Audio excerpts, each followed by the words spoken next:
demás, y después el siguiente ya es el seminario. Para el seminario va a abarcar hasta trauma de cuello. Y el 21, el 30 y algo de marzo, es el parcial. Y ahí va a entrar hasta la próxima clase, que va a ser la primera parte del trauma de cuello. ¿Estamos? Quedamos así entonces. Trauma de cuello. ¿Por qué estudiamos trauma de cuello? Porque el paciente se nos muere muy rápido. Son lesiones altamente mortales y no pensamos en ellas porque son muy poco frecuentes, del 5 al 10%. Entonces son más frecuentes trauma de tórax, de abdomen, de cráneo, y el que menos pensamos que pueda ser el trauma de cuello.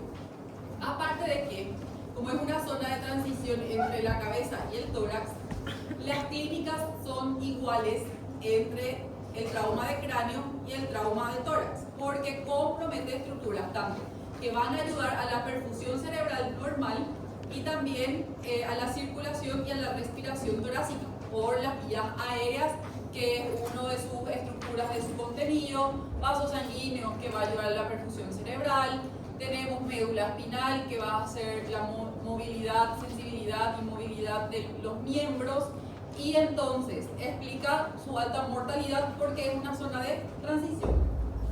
Entonces la clínica comparte con ellos y no pensamos que pueda ser un trauma de cuello, sino que si el paciente está con alteración del glauco, pensamos que es un trauma del cráneo, pero no pensamos que el paciente está con alteración del sensorio porque hay una lesión de cuello que no permite la perfusión cerebral normal.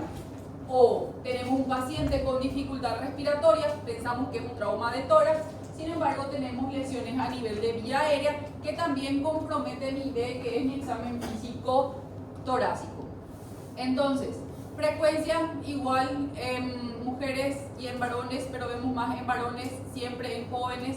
Tenemos por agresión por tercero, arma blanca, arma de fuego, accidentes de tránsito. Los que son accidentes de tránsito tenemos que pensar más en trauma cerrado, que tenemos lesiones sobre todo en vía aérea y lesiones en médula espinal por el latigazo del cuello. Es por eso que los que crearon los automóviles, nosotros tenemos el respaldero para poder respaldarnos, para poder manejar, y en el respaldero también tenemos el protector cervical, que muchas veces eso nosotros no hacemos el ajuste adecuado al tamaño o a la altura, no tamaño, a la altura de la cabeza. Eso tiene que quedar bien a nivel del occipital. Entonces, si nosotros tenemos un mecanismo de aceleración y desaceleración, el latigazo posterior va a ser menor si es que tenemos la cabecera en altura adecuada.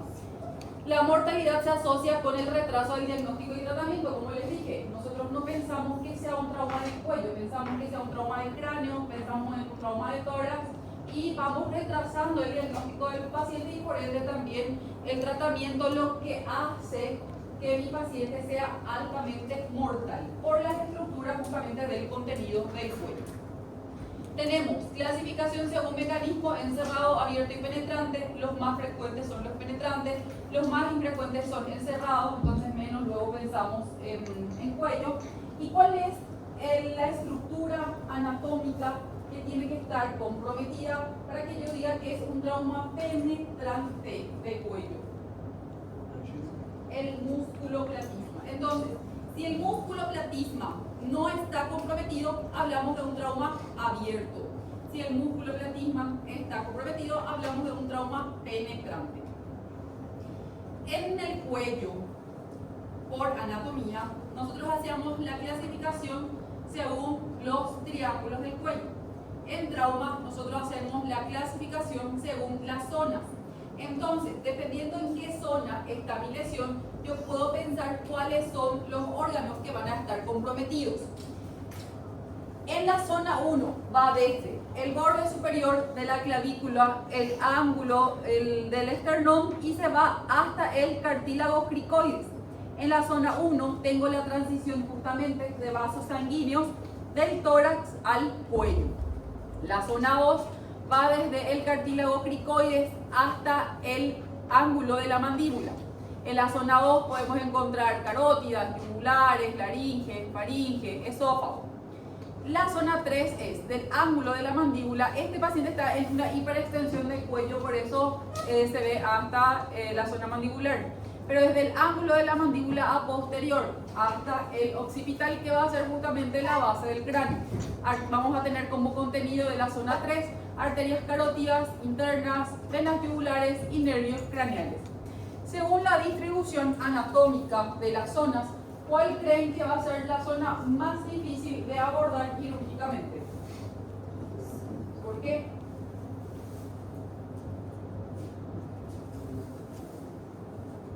No va a ser el 1, ya que voy a tener que cortar la clavícula y el esternón para entrar al tórax. O el 3.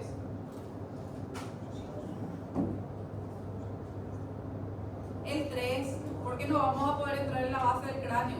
Es difícilmente podemos acceder, tenemos que acceder solamente por métodos mínimo invasivos.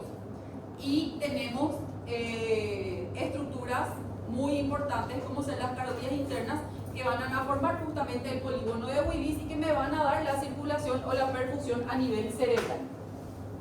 Entonces, cuando hablamos de trauma de cuello, tenemos que pensar primero lo que le va a matar al paciente, que va a ser el compromiso de la vía aérea.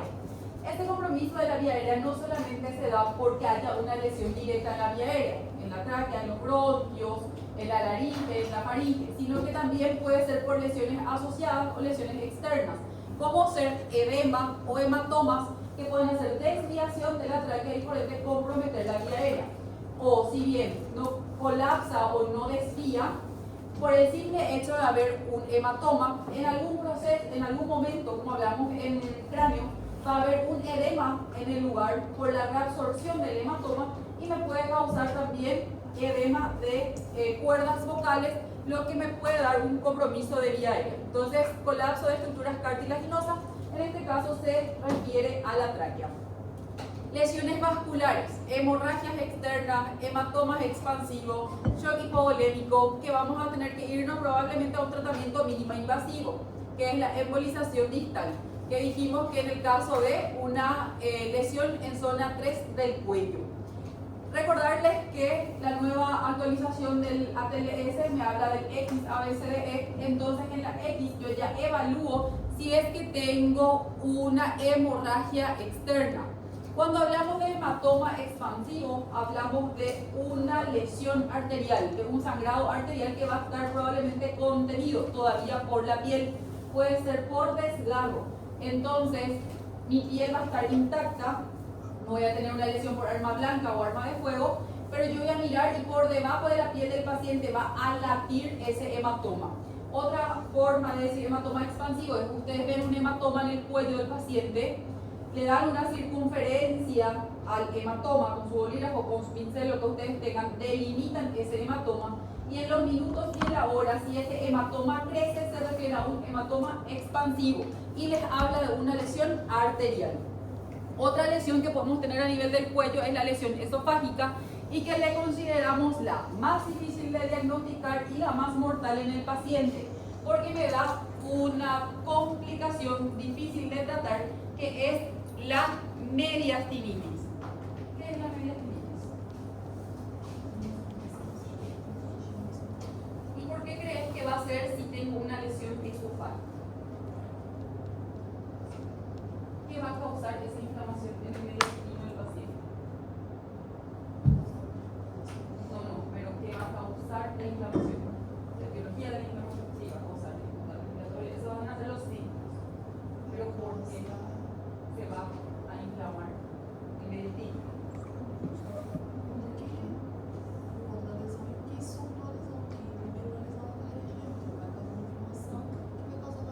Pero el esófago no es hueco.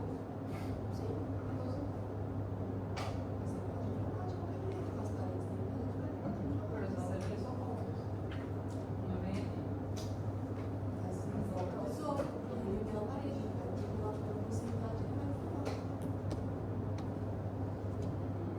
Puede ser, pero no. Entonces, atender la clase o salir. ¿Sí?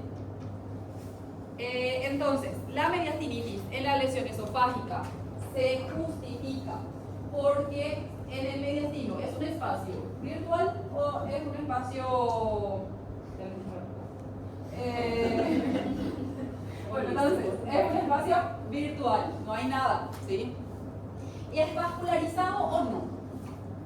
El mediastino. Tiene muchos vasos sanguíneos, ¿sí? La pleura del pulmón es vascularizada, muy vascularizada, así como el músculo. No, la pleura tiene una celulita nomás, que hace ahí intercambio de oxígeno y nada más, ¿sí? Entonces no es muy vascularizado. ¿El peritoneo sangra? No, sí, es un tejido conjuntivo. Lo mismo es la pleura, ¿sí? Entonces no sangra, no tiene muchos vasos sanguíneos. Entonces, cuando nosotros tenemos lesión esofágica, dijimos que el esófago es un órgano hueco, no tiene nada en su interior. A no ser que el paciente justo haya tragado algo durante su accidente o algo que pasa normalmente sin que estemos tragando o tragamos involuntariamente, es saliva. Y en la saliva tenemos enzimas que son catalizadores, ¿sí? Que son enzimas degradadoras. Esas enzimas llegan a ese espacio virtual que es el mediastino y empiezan a degradar todo, empiezan a inflamar todo. Si no hacemos, dijimos que el trauma de tórax, de cuello, no pensamos luego que sea trauma de cuello. Entonces no le hacemos el diagnóstico y no le hacemos el tratamiento.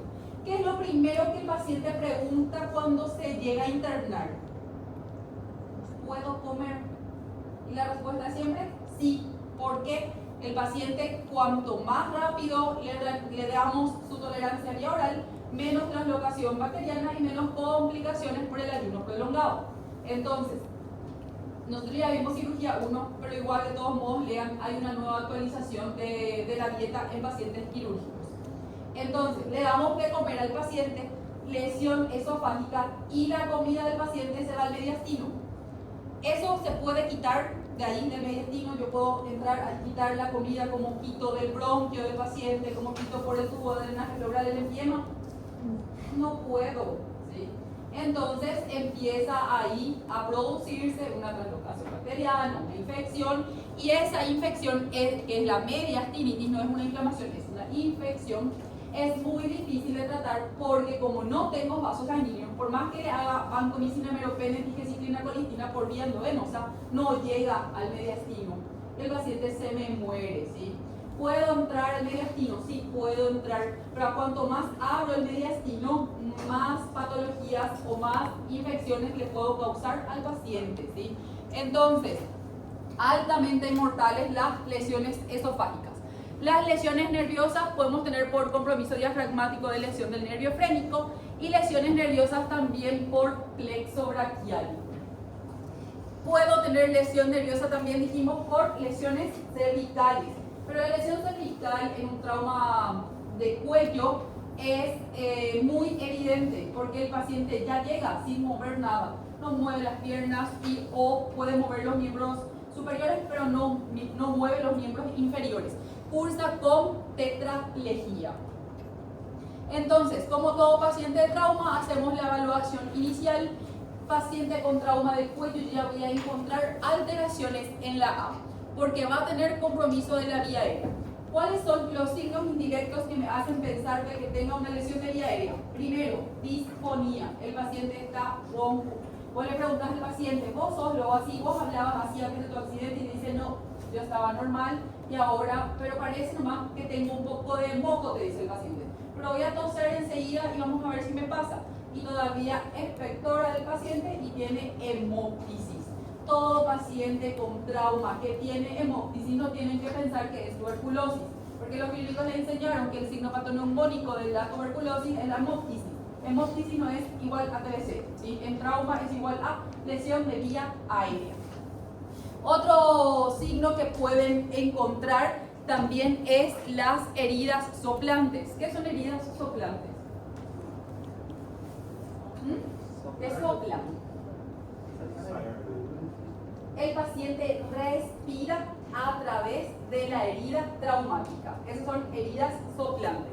Después también podemos tener estridor, que ya dijimos, lo que nosotros dijimos es valorar la calidad de la voz, que es disfonía. estridor a la auscultación. Entonces tenemos que hacer inspección del cuello, podemos encontrar asimetrías, podemos encontrar hematomas, palpación del cuello, tenemos que palpar la tráquea, pues tenemos que movilizar la tráquea y no tiene que crepitar. Si crepita es fractura de anillos traqueales, fractura de cartílago cricoides y puede haber también inclusive fractura del hueso hioides. Valorar entonces cuidadosamente el cartílago tiroides, buscar crepitación y algo muy importante, palpación enfisema subcutáneo, disfonía, hemóptisis, enfisema subcutáneo, descartar lesión de vía aérea. ¿Qué vamos a hacer con el paciente en la A que tiene alguno de estos signos? Intubación orotraqueal. Igualito que la quemadura. Quemadura también entra para el seminario y para la parcial. O sea, seminario es trauma de cráneo, maxilofacial, cuello, quemaduras. ¿Sí? Parcial lo mismo, más tórax. ¿Estamos? Igualito que la quemadura, le voy a intubar lo más rápido posible. Porque si tengo lesión de vía aérea, ese se va a edematizar y no voy a poder intubar y voy a tener que pasar a la vía aérea quirúrgica, que es la crico. Cuidado que la crico en el libro y en todos los lugares del mundo dice que es una vía aérea quirúrgica, sí, pero no es una vía aérea quirúrgica definitiva. Yo no le puedo dejar al paciente por 2, 3, 4, 5, 10 días con crico. De la crico yo tengo que pasar a una vía aérea quirúrgica que es la traqueostomía, que con ese sí le puedo dejar al paciente el tiempo que el paciente requiera. Luego nos vamos a la B de nuestro XABCDE y tenemos que tener cuidado sobre todo en las lesiones que son en zona 1. Porque van a comprometer tanto el cuello y pueden comprometer estructuras del tórax. Cuando tenemos lesiones en zona 1 y sobre todo sobre el borde superior de la clavícula, nosotros podemos tener perforación de la pleura. Entonces vamos a tener neumotórax o hemotórax. Y podemos también tener lesiones vasculares. En la C vamos a hacer nuestra medición de presión arterial, frecuencia cardíaca, pulsosa, y siempre van a hacer la palpación de pulso carotídeo, que si ante una herida en zona 2, zona 1, nosotros podemos tener ausencia de pulso, lo que me hablaría de una lesión vascular. La ausencia o la disminución de pulso, los dos por igual les tiene que hacer llevar a estudiar toda perfusión o toda circulación del paciente. Entonces, también vemos sangrados, hematomas, sangrados de la cavidad oral y nasal que puedan estar drenando por boca y por nariz, que no sean maxilofacial y que sean de cuello, descartar que sean de cuello y sobre todo ver la hemodinamia del paciente. Si nosotros estamos con pacientes con signos de shock al ingreso, entonces siempre vamos a hacer primero el examen de los pulsos carotídeos. Después nos vamos a ir a buscar pulsos en los otros miembros. Porque si mi paciente está en shock, ustedes no van a tener pulso periférico. De VAL le van a buscar pulso pedio y de VAL le van a buscar pulso radial porque no van a conseguir. ¿Dónde van a buscar? Carotídeo y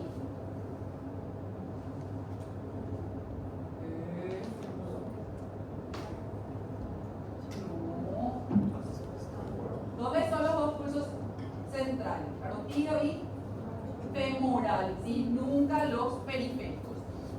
Si ustedes están con un paciente con shock al ingreso, ¿cuál va a ser la terapéutica que ustedes van a realizar con ese paciente? Que van a tener un paciente con heridas por arma blanca en región del cuello y el paciente está con signos de shock. ¿Cuál va a ser la conducta para ustedes? ¿Qué van a hacer? Para el sangrado, muy bien. Se van y comprimen el cuello del paciente donde está el sangrado activo. Si tienen un sangrado, presionaron el cuello.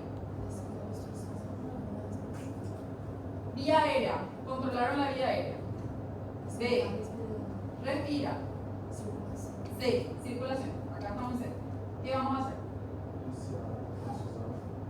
¿Ya? ¿Por dónde? ¿Por la boca? ¿Por la nariz? Ah, vía venosa periférica de hueso calibre. En tu mente. Escribime que en el examen para que te valide la respuesta.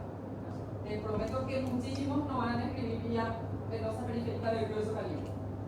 Y no les voy a hacer valer la respuesta. Después, antes de tu transfusión, ¿qué tenés que hacer? Porque hasta que se caliente el rojo no se calienta rápido. A baño María y tienes que estar revolviendo tu rojo. Muy bien, ¿cuánto? 1 litro en cada brazo. Medio litro en cada brazo y siendo en total 1 litro. Muy bien, ¿de qué tipo de cristaloide? Ringer lactato, dice la Teresa, ¿sí? El suero fisiológico, nosotros vimos en cirugía 1 que lo que me lleva al paciente es una acidosis hiperclorémica. Entonces es difícil que yo le quite al paciente de la acidosis hiperclorémica. Entonces le hacemos el Ringer lactato que no me hace esa alteración metabólica en el paciente. Entonces, Ringer lactato. Muy bien, después. No, es igual. Tanto el Ringer como el suero fisiológico. Si vos le vas a 1000, es 1000 igual el otro. Solamente las alteraciones electrolíticas que me hacen a nivel ácido hacen más que la diferencia. ¿Sí? El suero fisiológico sí me hace acidosis hiperclorémica y el Ringer lactato menos. Entonces me ayuda más a solucionar la acidosis del paciente. Después. No, todavía no pasamos de la D a la D. Todavía no me solucionaron todo acá. Le pusieron doble vía, le hicieron su litro de suero. Después, sonda vesical. Le están infundiendo el líquido al paciente, controlar el diuresis para ver si funciona la reposición volémica. Después, ya está pronto el sangre. Muy bien, ya se calentó todo. Ahora, ¿qué le vamos a pasar al paciente?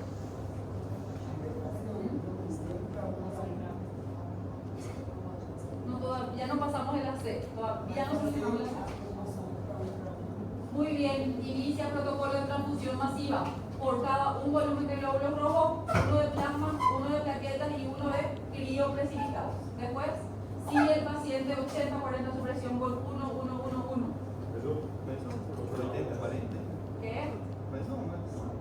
Más 1-1-1 sigue 90-60. Al son chiquitito, se quedó ahí. Más 1. 3 ya. Rojo, plasma, plaqueta. Crioprecipitado. 90-60. No orina el paciente. No orina el paciente. Están ahí 3 horas presionando la herida, pasando sangre. Ya no le pasan suero porque era solamente 1 litro de suero. Buscar otro sangrado en la C. ¿Sí? En la C se evaluó todas las posibles lesiones o áreas de sangrado. ¿Dónde pierde más el paciente sangre? En la pelvis. Pelvis, 4 litros. Después, abdomen, 3 litros. Tórax, 2 litros. Fémur, 1.5. Y después, cualquier otro lugar. Miembro, otras fracturas, cuello. Descartaron, ecofaz negativo. Pelvis, maniobra de la pelvis, del libro abierto, no hay nada. Tórax, ventila bien. Le intubaron lo alfa 7 en algún momento, me dijeron.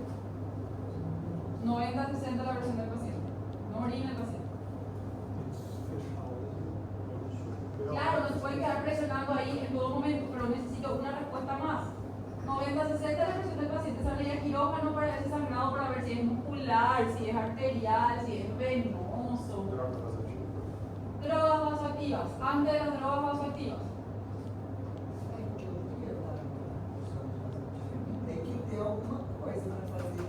Ay, por eso pregunto. Sí, María, si ya tienen que estar tú. Eso está allá en el manejo inicial del trauma. En la clase número 1 del doctor Zapata. No ha sacado en otro lugar. ¿Ah? ¿Qué? Vía venosa central no tiene la opresión, colapsa la vena del cuello.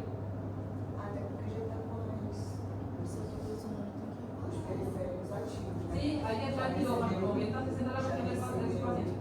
Três protocolos de sangue, tomaram litros de soro, então está perto desse acesso. Sí. Né? Truncado acceso. ¿Para qué si él acabó de falar que la enfermedad del acceso? Llama a un médico. Falta una cosa. Un medicamento que tienen que hacerle para ayudar a parar el sangrado del paciente. Ácido tranexámico. Y ahí pueden empezar a colocarle al paciente drogas vasoactivas, ¿sí? El paciente no orina, la única droga que eleva la presión del paciente y que también es diurético a la par es la noradrenalina. Entonces le hacen también su noradrenalina. Então vai fazer o ácido primeiro, nas primeiras 3 horas. El ácido tranexámico, si vos tenés un paciente con shock o si tenés una huella de sangrado externo, antes de tener tu día y mientras se va 1 litro de suero, se va 1 gramo de ácido tranexámico. Se va inclusive antes de la transfusión sanguínea, porque eso lo tienes que tener allí. La transfusión sanguínea va a tardar, se tiene que calentar a baño María, se tiene que descongelar el plasma, la plaqueta, el crioprecipitado. Solamente el rojo hay en la heladera, que se caliente y ya está. O alguna vez le pasamos frío al paciente, que no se debe. Pero ante la extrema emergencia, mientras se calienta uno, ya le pongo frío y los otros se van calentando y se van descongelando, ¿sí? Pero el ácido tranexámico es el que vos tenés ahí, que puedes hacer sin tardar mucho y que le ayuda al paciente y le da sobrevida al paciente. Por isso, se a gente não fizer nas 3 primeiras horas, não pode fazer mais. No se puede hacer más. No se puede. Só porque não vai ter o efeito que a gente espera ou porque vai causar algum dano? No va a tener el efecto que nosotros queremos, no va a aumentar la sobrevida del paciente. Le haces al peor. Entonces, y es carísimo el ácido tranexámico. Entonces, no se utiliza por utilizar. Sí. Muy bien. Entonces, si yo tengo huellas de sangrado externo, tengo un hematoma en expansión, tengo que evaluar si mi paciente está con un sangrado arterial o no. Entonces, ese sangrado va a ser una lesión vascular. Tengo mis signos clínicos de sangrado vascular, que va a ser signos duros de certeza que mi paciente tiene 100% de probabilidad de que sea una lesión vascular y que ustedes no tienen que dudar de entrar a operar y buscar el vaso que está sangrando. Que son sangrado pulsátil, ustedes ven como si fuera fuente de agua que el paciente está sangrando. Hematoma expansivo, la piel del paciente está indemne, pero va creciendo ese hematoma, se llama hematoma expansivo. Ausencia de pulsos distales, palpan pulso, no hay pulso, palpan pulso, débil pulso, palpan pulso, hay pulso. Entonces está llegando para abajo, pero no está llegando pulso para arriba. Palidez y frialdad de extremidades. Frémito, van a palpar a nivel del hematoma y van a sentir como el ronroneo del gato, que ese es el frémito. Van a agarrar su estetoscopio, van a colocar sobre el lugar del hematoma y van a escuchar soplo. Entonces, 100%, bueno, 95% de probabilidad de ser una lesión vascular. Se entra, se opera, no se duda, el paciente se muere, no hay perfusión probablemente cerebral, no dejen que el paciente isquemice su cerebro por falta de sangre. Eso se llama negligencia médica.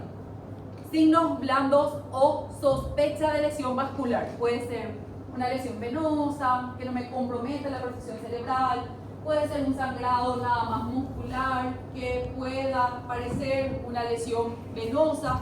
Entonces podemos tener déficit neurológico periférico, antecedentes de sangrado importante en el sitio que ocurrió la lesión, pulso presente pero disminuido y lesión próxima a un trayecto arterial. El paciente con signos blandos o de sospecha, tengo tiempo, mi paciente no se está muriendo, puedo llevarle a imágenes y estudiar de dónde viene ese sangrado. Entonces, el que no puedo esperar, el que se me va a morir, signos duros de lesión vascular. Sin tiempo, van a poner ustedes en su hoja de transfusión sanguínea, sin tiempo de compatibilizar, inicia protocolo de transfusión masiva, entra en el paciente a quirófano y la sangre llega en quirófano. Paciente con signos blandos de sospecha, se van a imágenes a ver dónde está la lesión para después entrar a operar. No van a entrar a operar a escondidas a ciegas, se dice no a escondidas, porque puede ser solamente una lesión muscular. ¿Cuál es la imagen? Vamos a ver. Luego pasamos a nuestra D, porque todavía no terminamos nuestro ABCDE. No puedo decir esta imágenes sin antes de evaluar la D. Ah, muy bien, ¿verdad? Entonces, la D, déficit neurológico, evaluar pares craneales y sobre todo la médula espinal. No olvidarse que cuando tenemos déficit neurológico podemos también tener déficit o lesión de nervio frénico, que me va a causar una parálisis diafragmática. Hay diferencia entre hernia diafragmática y parálisis diafragmática, pero imagenológicamente voy a ver lo mismo. Podemos tener también alteraciones con el noveno par craneal, que vamos a tener disfagia. El paciente va a tener cialorrea, pero va a ser una falsa cialorrea, porque no es que va a producir más saliva, sino que no puede tragar, entonces por eso pierde saliva por la comisura labial. La ronquera, el paciente con disfagia, con disfonía, lo primero que van a pensar es lesión de vía aérea. Después de que descartaron la lesión de vía aérea, recién les doy permiso de pensar que pueda ser una lesión del décimo par craneal, ¿sí? Porque el paciente no se va a morir por una lesión del décimo par craneal. Va a hacer fisioterapia del habla y fonoaudiología, y en un momento se va a curar, va a bajar la inflamación y va a hablar normal. Pero el paciente con lesión de vía aérea, ese paciente sí va a ser una insuficiencia respiratoria y se va a morir de ustedes. Luego nos vamos a la E, a la exposición completa del paciente. En cuello es difícil evaluar el paciente, porque anterior y lateral vemos bien, nos falta la región posterior. Entonces tenemos que hacer con collar cervical preso lo que se llama la movilización en bloque. Todo se va junto, no es que cabeza se va primero, después se va el tórax y por último se va el abdomen con los miembros. Todo se va al unísono, porque si ustedes no mueven en bloque, si el paciente tiene una fractura de columna, en algún momento van a torcer ustedes la fractura de columna del paciente. Entonces, collar cervical fijo, lateralización en bloque. Cuando ya esté libre la región posterior, entonces un colega, porque dijimos que la evaluación del trauma se hace entre varios médicos, no se puede hacer un solo médico, es un equipo. Entonces, un colega va a quitar la fijación del collar cervical y va a atajar, va a fijar el collar cervical anterior.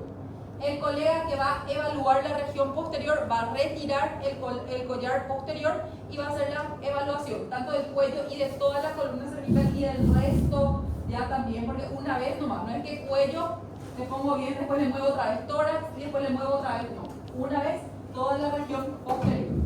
Se evalúa el cuello, el tórax, la región posterior, inclusive del abdomen, pelvis, y se coloca otra vez el collar, se fija y otra vez movilización en bloque. Evaluar en la región posterior, columna. Métodos auxiliares de diagnóstico. Tenemos entonces la serie radiológica para el trauma.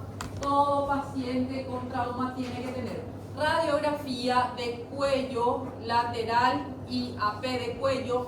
Tiene que tener póstero anterior de tórax y panorámica de pelvis.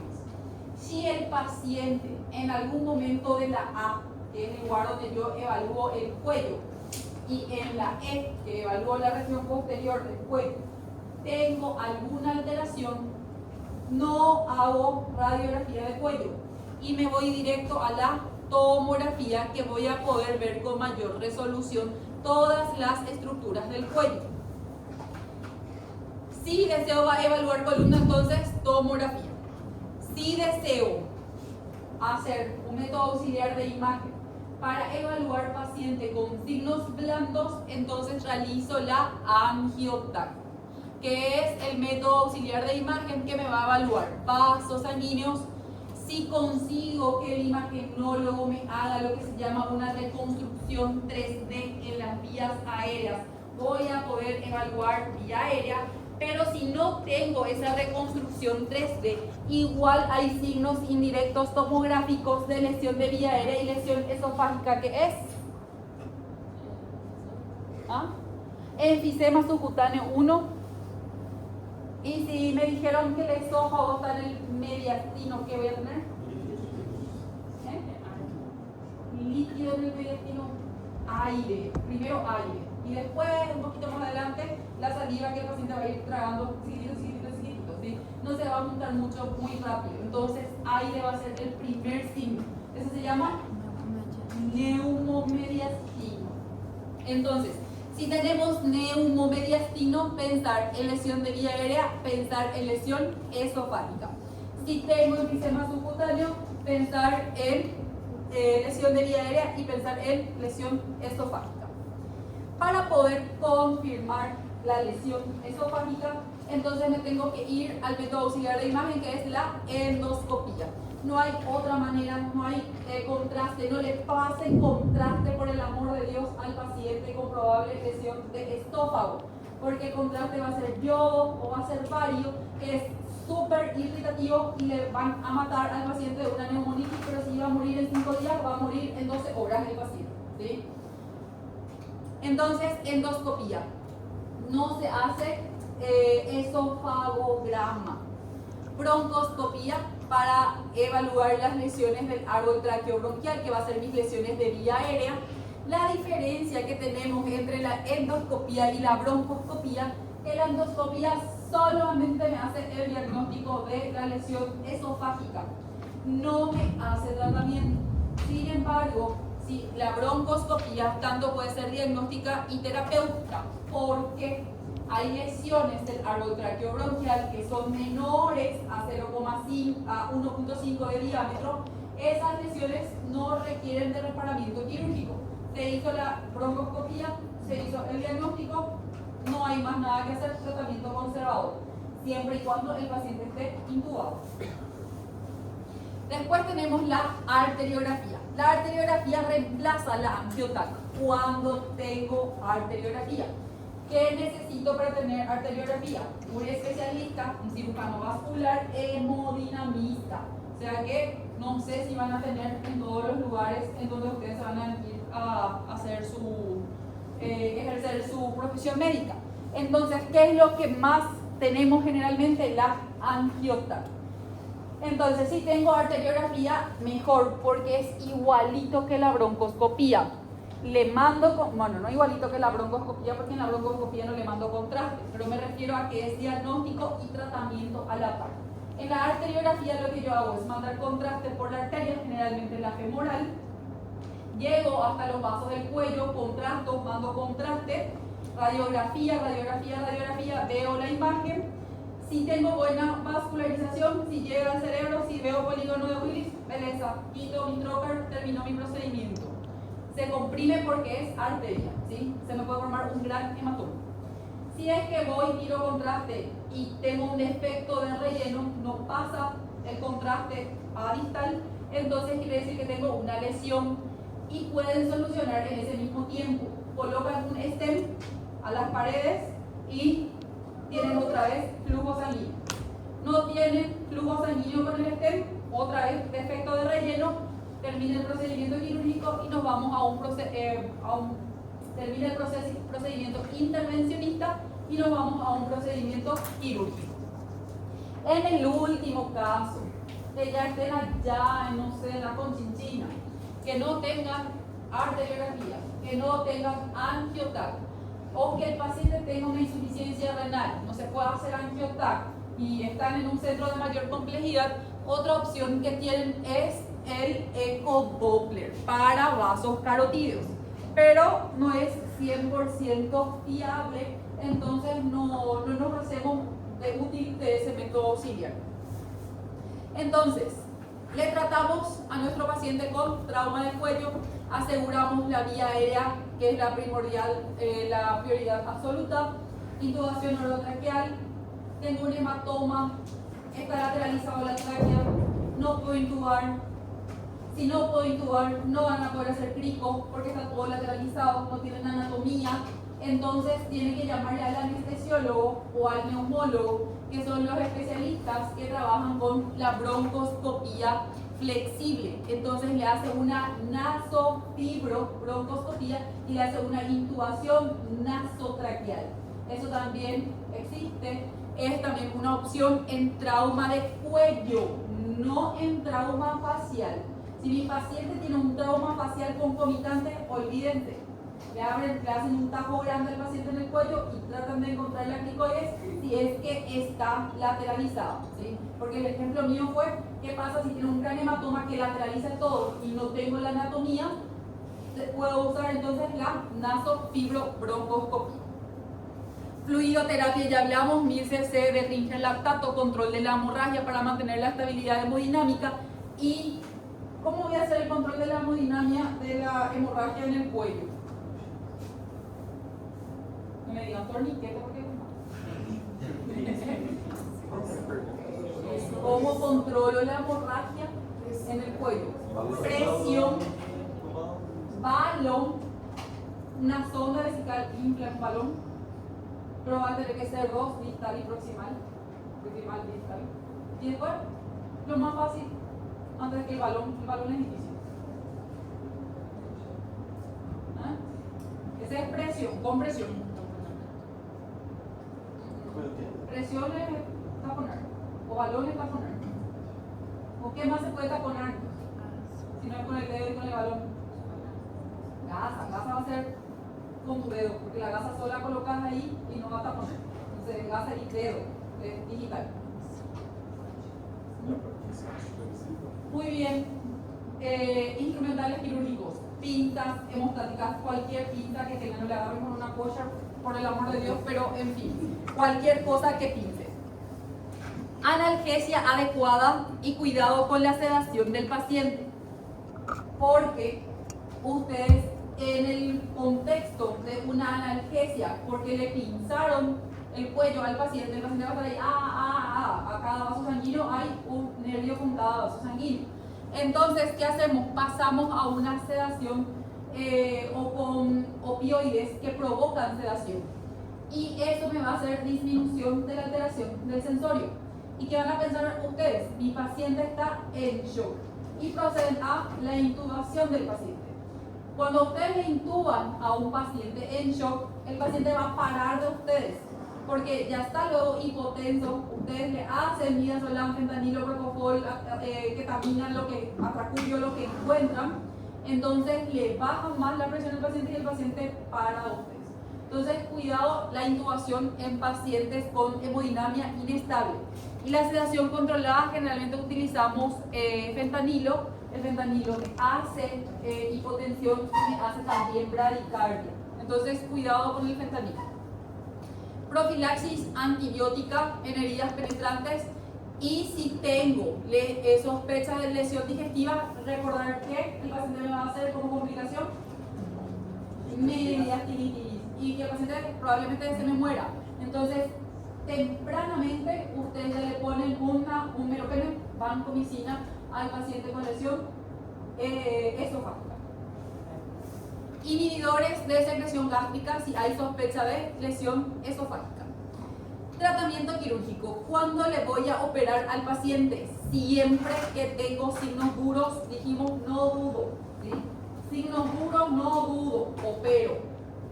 Si tengo signos blandos, entonces estudio, ¿sí? Y luego opero. ¿Qué puedo o qué técnicas tengo para operar? La que nosotros usamos en trauma es la cervicotomía oblicua. ¿Por qué? Porque es la que me da espacio, me da margen quirúrgico para todas las estructuras del cuello, desde la zona 1 inclusive hasta la zona 3. Pero después podemos ir viendo algunas variaciones o algunas ampliaciones, como será la de Roxer.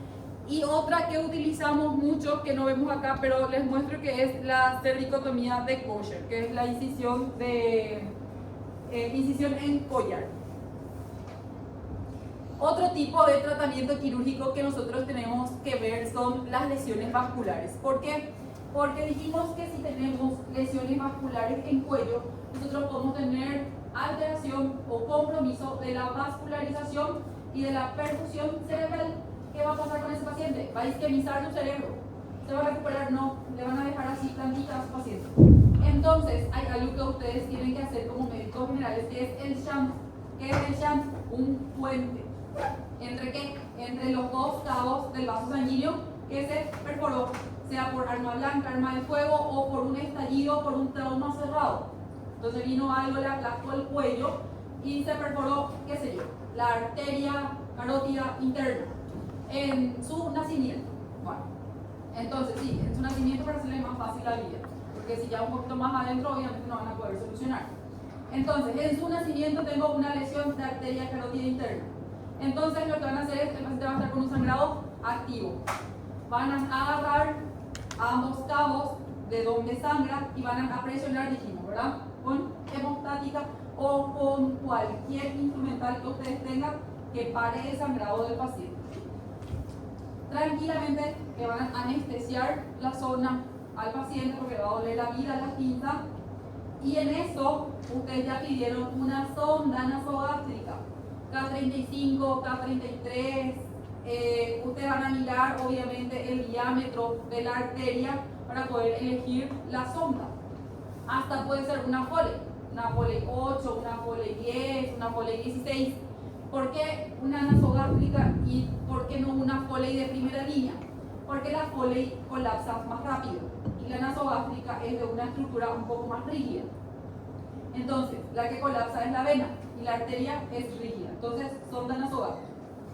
Van a agarrar la sonda nasogástrica, van a agarrar ustedes su pinza hemostática en una mano, la pinza anatómica.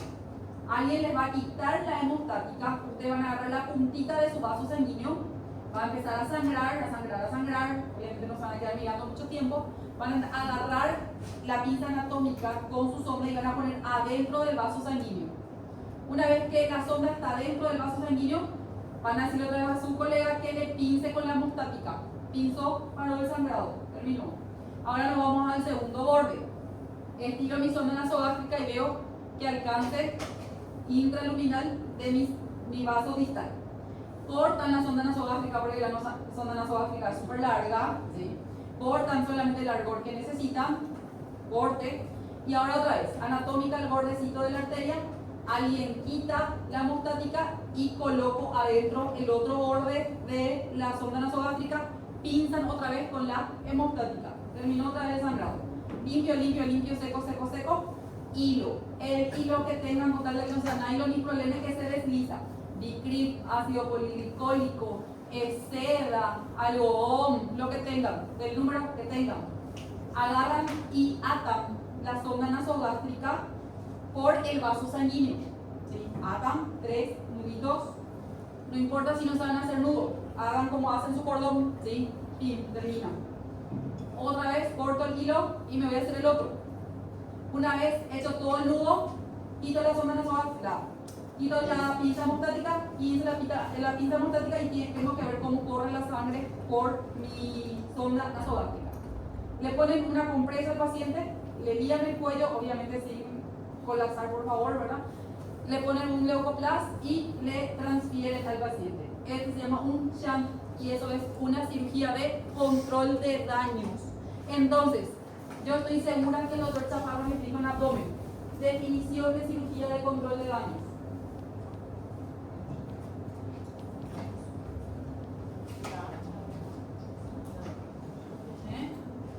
No es solamente sangrado. ¿Qué más?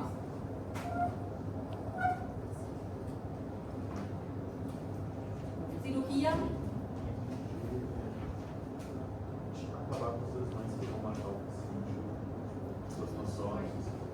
No siempre acabamos con las lesiones que le matan al paciente. Não para matar a longo prazo, para matar assim agora. Amanhã a gente vê amanhã outro dia. No.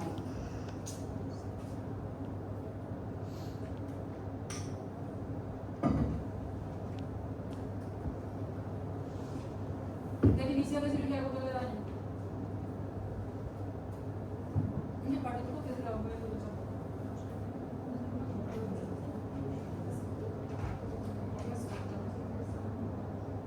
Pero uno su primero PowerPoint puede ya es eso.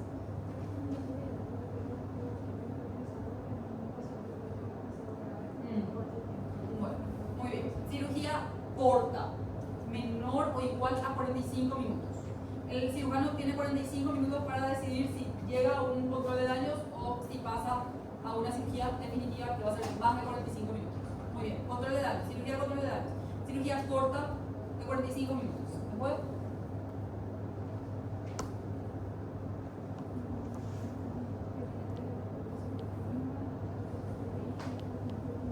Bueno, entonces, como no anotó todo, cirugía corta menor a 45 años que tiene solamente dos finalidades: controlar la hemorragia y controlar el sangrado. ¿Por qué no acepté lo que dijo el doctor? Porque yo puedo dejar el abdomen, el tórax, el cuello contaminado y yo solamente controlé la contaminación para que no se contamine a más. Entonces, no solucionás todo lo que le puede matar ni a corto ni a largo plazo. ¿Sí? El paciente puede quitarle la terapia saliendo del quirófano y puede morir. Como puede ir al quirófano y volver a tu cirugía otra vez. Entonces, corta, con dos finalidades: controlar la hemorragia, controlar la contaminación, restaurar la fisiología del paciente, porque ese paciente no está fisiológicamente, porque ella sí anotó que el paciente está grave. Restaurar la fisiología para luego irme a un segundo tiempo quirúrgico, que es la cirugía definitiva. Entonces, el control de daños en pacientes inestables tiene tres etapas que ella escribió. 1, la cirugía corta. 2, la recuperación en la unidad de cuidados intensivos, que suele ser aproximadamente de 48 horas, en donde yo restauro la fisiología del paciente. El terapista tiene 48 horas para ponerle bien al paciente para que me pueda ir a mi tercera etapa, que es la cirugía definitiva del paciente. Entonces, hacer un shunt es un control de daños. Ustedes le pueden dejar con el shunt al paciente hasta 48 horas. Lo que pasa es que el shunt, como no es un vaso sanguíneo, no se distiende como nuestras arterias, entonces quiere hacer trombos. Entonces, ¿qué le hacemos al paciente? Le heparinizamos siempre, le anticoagulamos. Claro, porque vos ataste bien, nosotros estamos muy seguros de tu ligadura. Entonces, lo que nosotros tenemos que hacer es que continúe el flujo al cerebro, que no haya un trombo en el cerebro. Ahí, cuando decidimos entrar a operar, 12 horas antes le quitamos su heparina para poder irnos a la cirugía definitiva. Entonces, algoritmo de manejo en trauma de cuello. Primero, evaluar, asegurar la vía aérea y la circulación. Buscar signos duros. Si hay signos duros, dijimos no dudar, cirugía inmediata. Si hay signos blandos, estudios complementarios. Tomografía, broncoscopía, endoscopía. Si tengo una lesión confirmada, reparación quirúrgica dependiendo del órgano comprometido. Si es esófago, de preferencia hacer una sutura primaria. Si es vía aérea, lesiones menor a 1.5, tratamiento conservador. Lesiones mayores a 1.5, también sutura primaria. Todo paciente con trauma de cuello sale en unidad de cuidados intensivos. Aquel paciente que tiene una lesión de vía aérea, no voy a pensar en extubarle en las 12-24 horas. El paciente que tiene una lesión de esófago, mucho menos, porque me puede dar una mediastinitis. El paciente que tiene una lesión vascular, yo tengo que descartar que no haya hecho un ACV isquémico y después ver para poder despertar al paciente. Evaluar su flaco para después despertar. ¿Preguntas?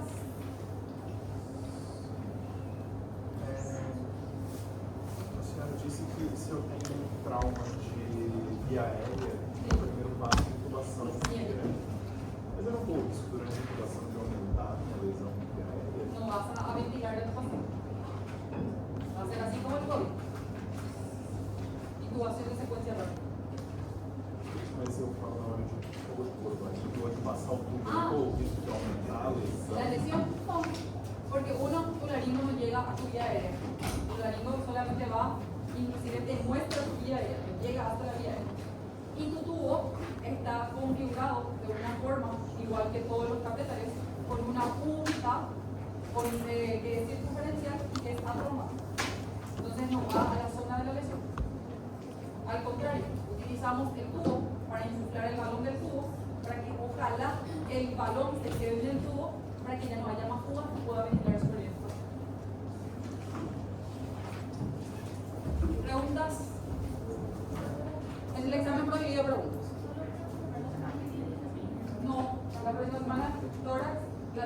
funcionarios y la